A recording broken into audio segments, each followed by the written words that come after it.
다 같이 찬송가 382장 찬양 드리겠습니다.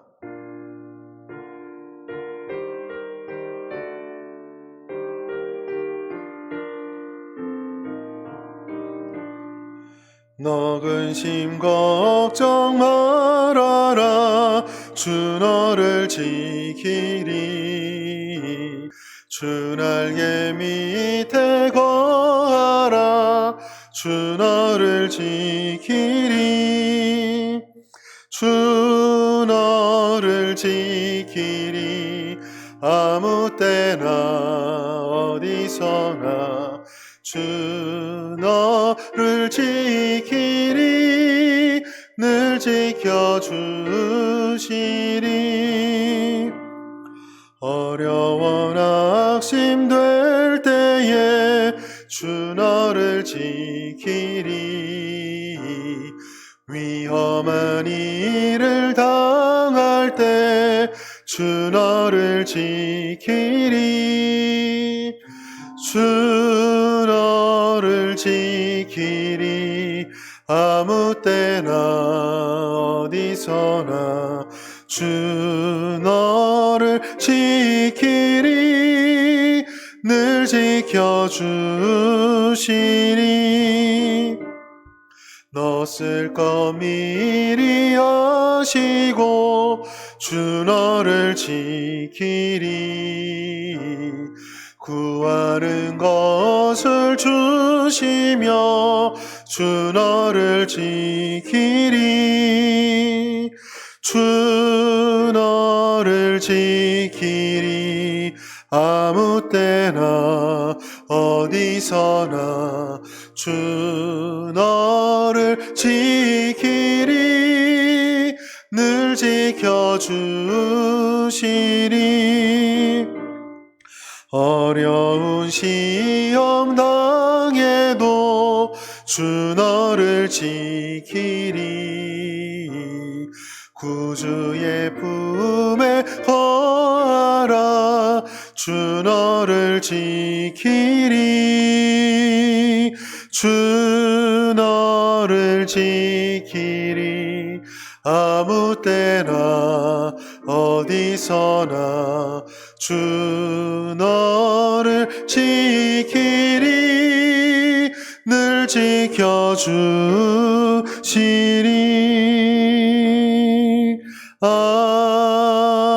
아멘. 하나님 말씀은 시편 3편 1절에서 8절까지 말씀입니다.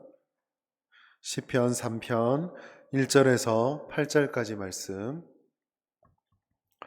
우리 다 같이 한 목소리로 함께 봉독하도록 하겠습니다. 시편 3편 1절부터 8절까지 말씀입니다. 여호와여, 나의 대적이 어찌 그리 많은지요. 일어나 나를 치는 자가 많으니이다. 많은 사람이 나를 대적하여 말하기를 그는 하나님께 구원을 받지 못한다 하나이다. 여호와여, 주는 나의 방패시요 나의 영광이시요 나의 머리를 드시는 자이시니이다. 내가 나의 목소리로 여호와께 부르짖으니 그의 성산에서 응답하시는도다. 셀라. 내가 누워 자고 깨었으니 여호와께서 나를 붙드심이로다. 천만인이 나를 에워싸 진친다 하여도 나는 두려워하지 아니하리이다. 여호와여, 일어나소서. 나의 하나님이여, 나를 구원하소서. 주께서 나의 모든 원수의 뺨을 치시며 악인의 이를 꺾으셨나이다. 구원은 여호와께 있사오니 주의 복을 주의 백성에게 내리소서. 셀라. 아멘. 사면초가라는 말이 있습니다. 회피할 방법도 없고 원인도 알 수 없고, 그래서 답을 내릴 수도 없는, 앞뒤가 꽉 막혀서 어떻게 할 수 없는 그런 상황을 나타내주는 사자성어입니다. 우리가 살다 보면 사면초가와 같이 어디서부터 시작되고 어디로 이 일들이 진행되어져 가며 어떻게 이 돌파구를 찾을지 알 수 없는 그런 막막한 상황을 겪을 때가 있습니다. 상상하기도 싫고 별로 우리들이 원하지도 않는 그런 상황 가운데 처하게 되었을 때에 우리는 어떻게 신앙으로 극복해야 될까요? 오늘 시편 3편의 기자 다윗은 우리들에게 어떻게 해야 될 것인지를 말씀해 주고 있습니다. 시편 3편은 다윗이 압살롬을 피해 도망치면서 지었던 시입니다. 1절과 2절 말씀 보면은 여호와여 나의 대적이 어찌 그리 많은지요 일어나 나를 치는 자가 많으니이다 라고 말하고 있습니다. 다윗이 얼마나 많은 적이 자기를 둘러싸고 있으면 어떻게 나한테 이렇게 안 좋은 사람들이 많고 나를 힘들게 하는 사람이 많을까라고 외치고 있는 것이죠. 어쩌면 이것은 정말로 그렇게 적이 많다라는 이야기도 되겠지만 다윗의 처지를 생각해 보면 이렇게 해석할 수도 있습니다. 자기가 사랑하는 아들로 인해서 어려움을 다윗이 겪게 되었습니다. 아들의 배신이 자기에게 찾아왔을 때에 다윗이 얼마나 자괴감에 빠졌을까요? 마치 그에게는 모든 것이 다 대적받고 모든 것이 다 나를 힘들게 하고 아무 소망이 없어진 상황과 같은 절망을 경험하였을 것입니다. 가족, 특히 자녀가 주는 아픔, 그것은 상상할 수 없는 어려움입니다. 더군다나 다윗이 이런 상황에 처했을 때 다윗을 더 힘들게 하는 것은 2절의 말씀입니다. 사람들이 하나님의 구원을 받지 못했다. 대적들이 너는 하나님의 구원을 받지 못한다 라고 말하는 것입니다.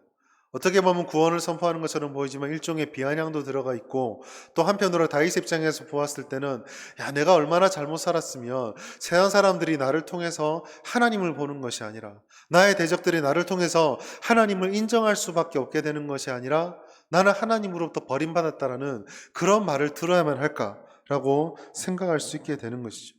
다윗은 지금 내적인 절망과 함께 외적인 조롱, 앞뒤로 꽉 막힌 상황을 겪게 되었습니다. 누가 봐도 이렇게 어려운 상황을 우리는 좀 의아하게 생각할 수 있습니다. 왜냐하면 다윗은 하나님의 마음에 합한 사람이었기 때문입니다.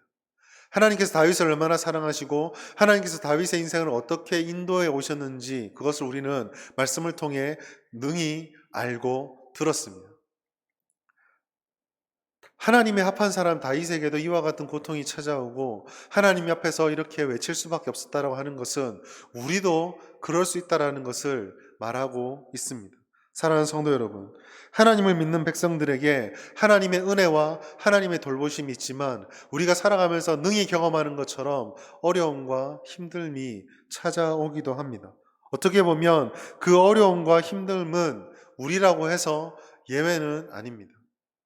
그렇다면 다윗은 이 어려움을 맞닥뜨렸을 때에 어떻게 노래를 하고 있을까요? 3절부터는 이러한 상황 가운데서 등장하는 다윗의 신앙 고백입니다.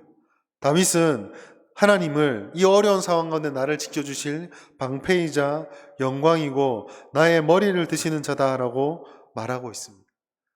우리가 그냥 입술로 이야기를 하고 다른 사람이 기록된 성경을 바라보며 하나님은 누구이십니다. 하나님은 영광이십니다라고 고백하는 것은 어렵지 않을지도 모릅니다. 그러나 현실 속에서 우리의 삶에 이런 어려움이 찾아왔을 때에 아무리 어려운 상황이 온다 할지라도 하나님은 나의 구원이십니다. 하나님은 나의 도움이십니다. 라고 말하는 것은 쉽지 않습니다. 알고 있는 것을 어떻게 실천하느냐가 사실 신앙의 가장 핵심이라는 것이죠. 다윗의 노래에서 그 실천의 삶을 살아갈 때 두 가지 원리를 발견합니다. 첫 번째로 우리는 하나님을 향한 바른 신앙 고백을 가져야 한다는 것입니다. 이때 바른 신앙 고백이라고 하는 것은 바른 하나님을 아는 지식, 그리고 역사적으로 성경적으로 고백되어져 왔던 그 신앙의 고백과 신학에 기초한 하나님을 아는 지식으로부터 고백이 나와야 한다는 것이죠. 많은 사람들이 하나님을 고백하고 자신의 신앙을 노래할 때 흔히 빠지는 함정 중에 하나는 성경에 기초한 하나님 중심의 고백이 아니라 내가 부르고 싶고 내가 외치고 싶고 내가 고백하고 싶은 내가 받아들이고 싶은 그 하나님을 노래하고 고백한다는 데 있습니다. 그러나 다윗의 신앙 고백의 핵심은요, 주관적인 믿음의 고백이 아닙니다. 다윗은 자기의 인생을 이끌어 오셨고 말씀을 통해 선지자들을 통해 나단을 통해 배우고 들었던 그 하나님을 신앙 고백의 근거로 삼고 하나님께 나아갔습니다. 오늘 우리는 하나님을 아는 지식을 알기에 힘을 써야 됩니다. 그리고 그 하나님의 말씀에 기초해서 하나님을 향한 고백을 드려야 합니다. 두 번째로 의지적인 결단이 있어야 한다는 것입니다. 신앙 고백이 아무리 화려하고 그럴듯해 보인다 할지라도 그 고백에 따르는 삶이 없다면 그 고백은 의미가 없습니다. 다윗은 5절과 6절의 말씀 속에서 자신의 신앙 고백을 자신의 일상의 삶으로 가져오고 있습니다. 5절 말씀에 보면 내가 누워 자고 깨었으니 여호와께서 나를 붙드심이더라라고 말씀하고 있습니다.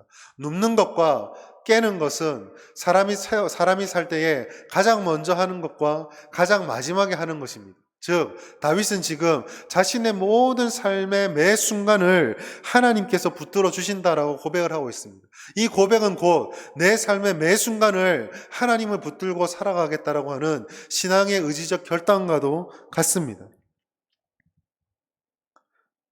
신앙의 고백은요, 살아내는 것입니다. 하나님은 사랑이십니다 라고 고백했다라는 것은 나도 그 사랑을 가지고 사랑하며 사랑을 전하고 살겠습니다 라는 결단과 같다라는 것입니다. 넘어지면 일어나야 합니다. 그리고 또한 넘어지지 않도록 주님 붙잡고 경계하는 삶을 살아야 됩니다. 이것을 위해서 서로가 서로의 힘이 되어주고 서로가 서로를 돌보며 중보하며 하나님의 은혜를 구하는 삶을 살아야 하는 것입니다. 고백과 삶이 일치되는 신앙, 그것이 사도 바울이 디모데에게 말했던 경건의 모양과 경건의 능력을 같이 가지고 있는 참 경건의 모습입니다. 이러한 삶을 살기 위해서 우리가 반드시 붙잡아야 될 것이 있는데 그것은 바로 기도입니다. 7절과 8절의 말씀은 다윗이 하나님을 향해서 간구하고 고백하는 신앙 고백의 하나입니다. 그리고 시편 이 자체가 하나님을 향한 노래, 하나님을 향한 기도 그 자체입니다. 우리가 하나님의 뜻대로 살아가고자 할 때에 우리 힘으로는 온전히 감당할 수 없다는 것 잘 알고 있습니다. 그럴 때에 우리에게 유일한 소망이 되는 것은 우리의 삶의 경험도 아니요 우리 주변에 있는 많은 사람의 도움도 아니라 오직 우리와 함께 해주시는 하나님, 그리고 그 하나님으로부터 나오는 능력입니다. 하나님의 은혜를 구하고 하나님의 도우심을 구하는 기도는 100번 강조해도 부족함이 없습니다. 우리는 모든 어려운 상황들을 하나님께 내어놓고 가감없이 하나님께 아뢰며 하나님의 도우심을 구하고 나의 모든 불평과 어려움들을 하나님께 토로할 수 있어야 합니다. 어렵다라고 말합니다. 힘든다라고 말합니다. 그러한 순간에 우리가 기도하지 않고 하나님을 의지하지 않는다면 어떻게 이 어려움을 헤쳐나갈 수 있겠습니까? 한 주의 삶을 잘 살아오셨고 또 이제 한 주의 삶을 시작하는 주일입니다. 우리가 하나님을 향한 바른 신앙 고백을 가지고 예배를 드리는지, 우리의 삶이 하나님을 진정으로 의지하고 하나님의 삶을 실천하며 살아가고 있는지 돌아보시며 또 우리의 부족함을 하나님께 내놓는 그 기도가 살아있는지를 돌아보는 가운데 하나님 바른 고백하게 하옵소서, 우리가 삶으로 드러내게 하옵소서, 그리고 기도가 끊어지지 않게 하여 주시옵소서. 믿음의 결단을 드리고 이 결단 가운데 하나님의 놀라운 은혜를 힘입어 오늘 하루도 그리고 이번 한 주도 살아갈 수 있는 우리 모든 성도님 될 수 있기를 주의 이름으로 축복합니다. 드릴 말씀 생각하시면서 함께 기도해 주시고 교회를 위해서 그리고 대구 땅을 위해서 나라와 민족을 위해서 우리 함께 주의 이름 합심하여 부르고 기도하겠습니다.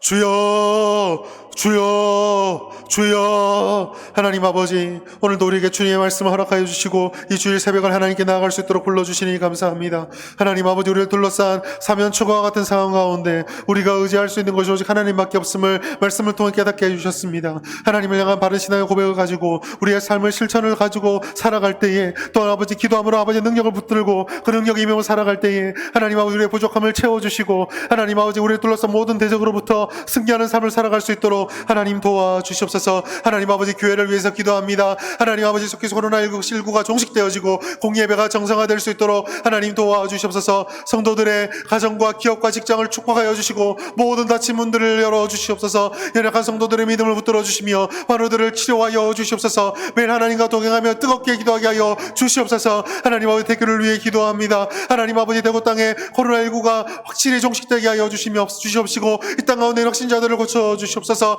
지금도 수고하는 공무원들과 의료진들을 강건하게 지켜주시길 원합니다. 학생들의 학업이 하루속히 정상화될 수 있도록 도와주시고 또한 기업들이 어려움들을 잘 이겨낼 수 있도록 이 땅의 경제가 회복될 수 있도록 도와주시옵소서. 하나님 아버지 무너졌던 교회들의 예배가 회복되어지게 하여 주시며 아버지 매주일 드려진 예배를 통해서 하나님의 감격이 회복되어지고 아버지 불과 같은 능력이 많은 교회가 될 수 있도록 예배가 될 수 있도록 하나님 함께 하여 주시옵소서. 나라와 민족을 위해 기도합니다. 하나님 아버지 총선 이후에 이 땅과 이 나라 가운데 모든 흉증들 사라지게 하여 주시며 국민들이 하나가 될 수 있도록 도와주시옵소서. 코로나 이끌어부터 하게 됐던 모든 아버지 위기들을 이겨낼 수 있도록 하나님 나라 가운데 지혜와 은혜를 더하여 주시옵소서. 하나님을 대적하는 모든 악법들과 시도들과 세속적인 가식들이 무너질 수 있도록 하나님 도와주시옵소서. 한국교회가 복음의 능력을 회복하고 뜨겁게 예배드리게 하여 주시며 다시 한번 하나님의 복음을 교회감할 수 있도록 그런 나라가 될 수 있도록 주여 함께하여 주시옵소서. 이 모든 말씀 살아계신 예수님의 이름으로 기도드립니다. 아멘. 오늘 하루도 예배에 승리하시고 하나님의 복된 은혜를 누리시는 귀한 성도님 될 수 있기를 축복합니다. 감사합니다.